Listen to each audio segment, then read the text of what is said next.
ওম নমঃ শিবায়। নমস্কার বন্ধুরা, আজ আমি শিবপুরাণ থেকে একটি অধ্যায় আপনাদের কাছে পাঠ করে শোনাব। অধ্যায়ের নাম সতীর শিবের কাছে বরপ্রাপ্তি এবং ভগবান শিবের ব্রহ্মাকে দক্ষের কাছে প্রেরণ করে সতীকে বরণ করা। ব্রহ্মা বললেন, মুনে, ওদিকে সতী আশ্বিন মাসের শুক্লপক্ষের অষ্টমী তিথিতে উপবাস করে ভক্তিভাবে সর্বেশ্বর শিবের পূজা করলেন।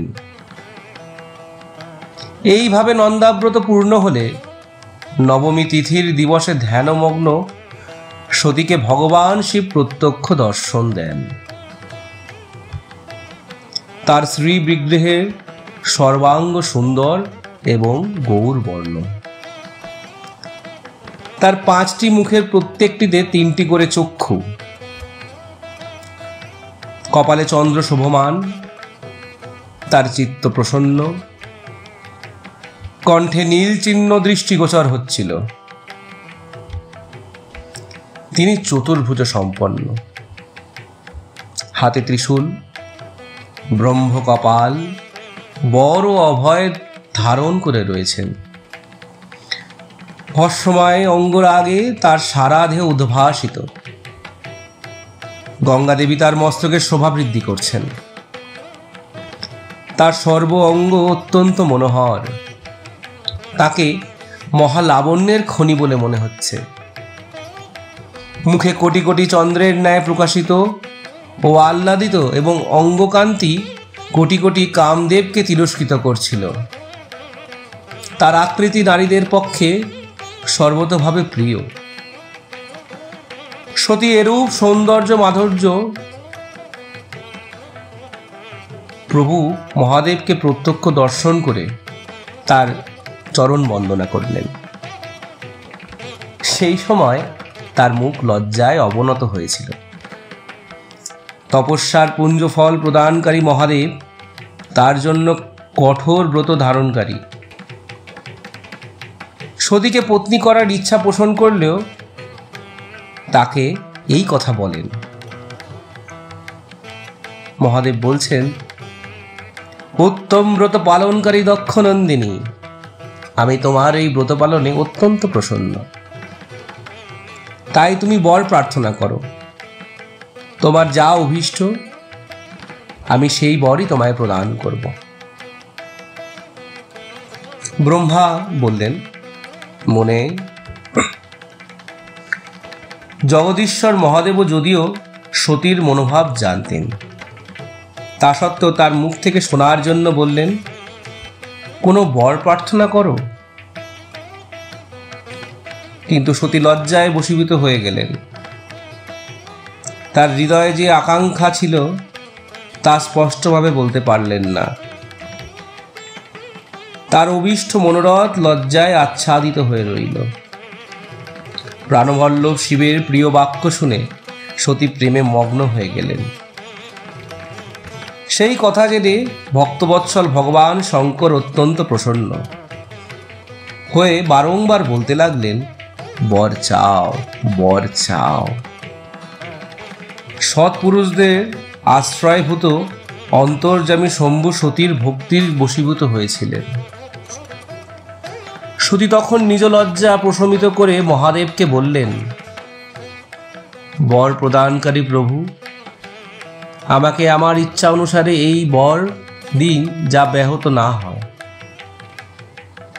ভক্তবৎসল ভগবান শঙ্কর দেখলেন সতী তার কথা শেষে করতে পারছে না। তখন তিনি নিজেই তাকে বললেন, দেবী, তুমি আমার পত্নী হও।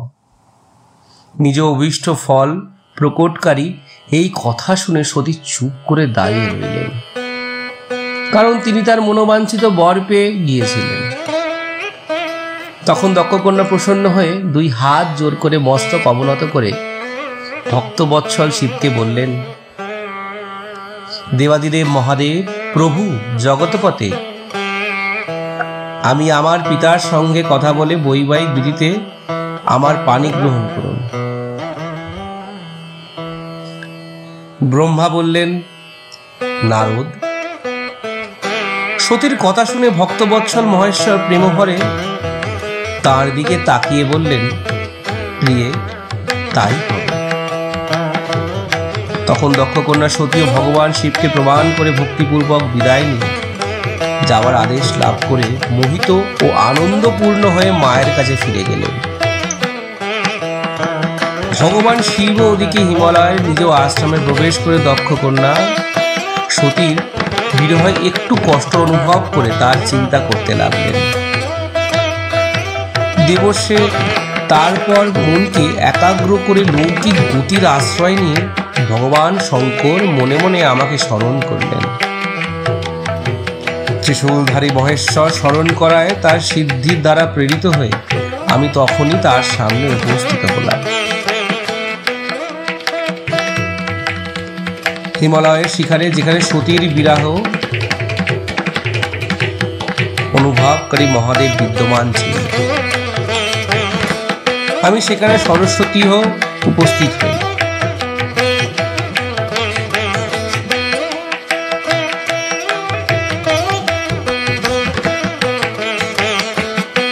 দেবর্ষে আমাকে সরস্বতী সহ আসতে দেখে গভীর প্রেমপাশে আবদ্ধ শিব উৎসুক হয়ে বললেন, ব্রহ্ম, আমি যখন থেকে বিবাহের জন্য প্রস্তুত হয়েছি তখন থেকেই আমার মনে এই বিষয়টি তত্ত্বপূর্ণ বলে প্রবাহিত হচ্ছে। দক্ষকন্যা অতি আনন্দের সহিত অত্যন্ত ভক্তিপূর্বক আমার আরাধনা করেছেন। তার নন্দব্রতের প্রভাবে আমি তাকে অভীষ্ট বর প্রদান করার কথা ঘোষণা করেছি।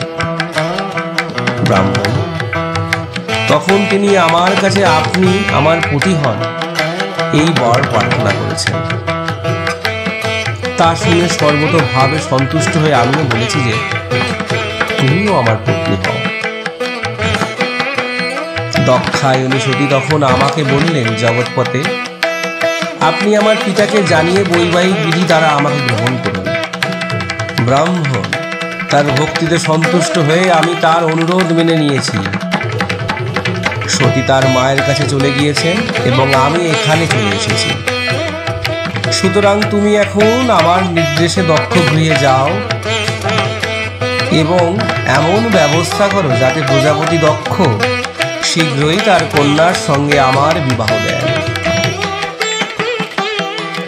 তার আদেশ লাভ করে আমি কৃতকৃত্য ও প্রসন্ন হয়ে ভক্তবৎসল শিবকে কথা বললাম, ভগবান শম্ভু, আপনি যা বললেন আমার ভালোভাবে চিন্তা করে প্রথমে তা সুনিশ্চিত করেছি।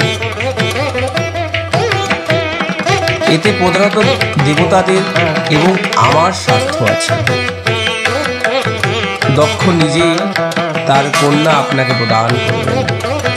তবুও আমি আপনার নির্দেশে তার কাছে আপনার সংবাদ জানাবো। সর্বেশ্বর মহাপ্রভু মহাদেবকে এই কথা বলে আমি অত্যন্ত বেগবান রথে করে দক্ষ গৃহে পৌঁছালাম। নারদ জিজ্ঞাসা করলেন, বক্তা শ্রেষ্ঠ মহাভাগ বিধাত, আপনি বলুন, সতী গৃহে ফিরে এলে দক্ষ কি করলেন? ব্রহ্মা বললেন, তপস্যা দ্বারা মনোবাঞ্ছিত বর লাভ করে সতী গৃহে ফিরে মাতা পিতাকে প্রণাম করেন। সতী সখী পরিবেষ্টিত হয়ে মাতা পিতাকে তপস্যা সম্পর্কীয় সব কথা জানালেন। সখী এও জানালেন যে তিনি মহেশ্বর থেকে বড় লাভ করেছেন এবং মহেশ্বর সতীর ভক্তিতে অত্যন্ত সন্তুষ্ট হয়েছেন। সখীর কাছে সমস্ত খবর শুনে মাতা পিতা অত্যন্ত আনন্দিত হয়ে মহা উৎসব করলেন। উদারচেতা দক্ষ মহামনেশ্বরী বীরণী ব্রাহ্মণদের ইচ্ছানুযায়ী বস্তু দান করলেন এবং অন্ধ ও দীন ব্যক্তিদের অর্থ দান করলেন। প্রসন্নতা বৃদ্ধিকারী নিজ কন্যাকে হৃদয়ে নিয়ে মাতা বিরণী তার মস্তক আগ্রহ করলেন এবং আনন্দমগ্ন হয়ে বারংবার তার প্রশংসা করতে লাগলেন।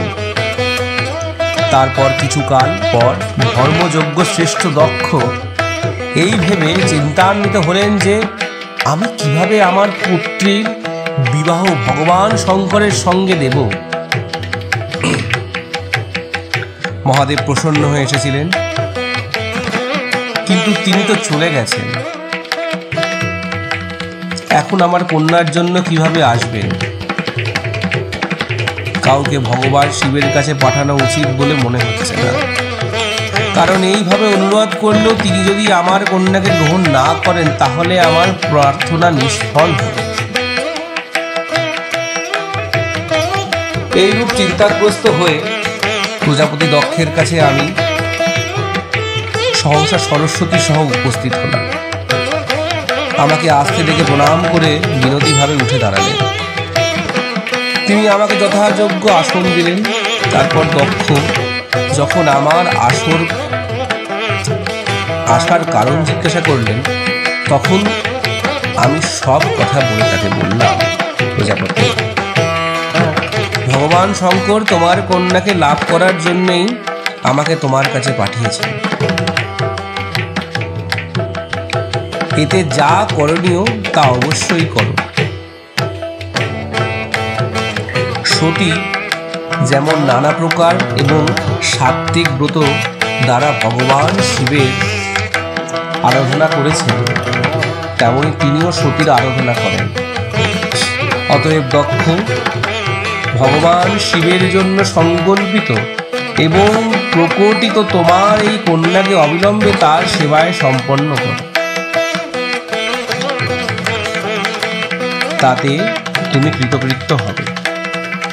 আমি নারদকে সঙ্গে নিয়ে তাকে তোমার গৃহে আনব।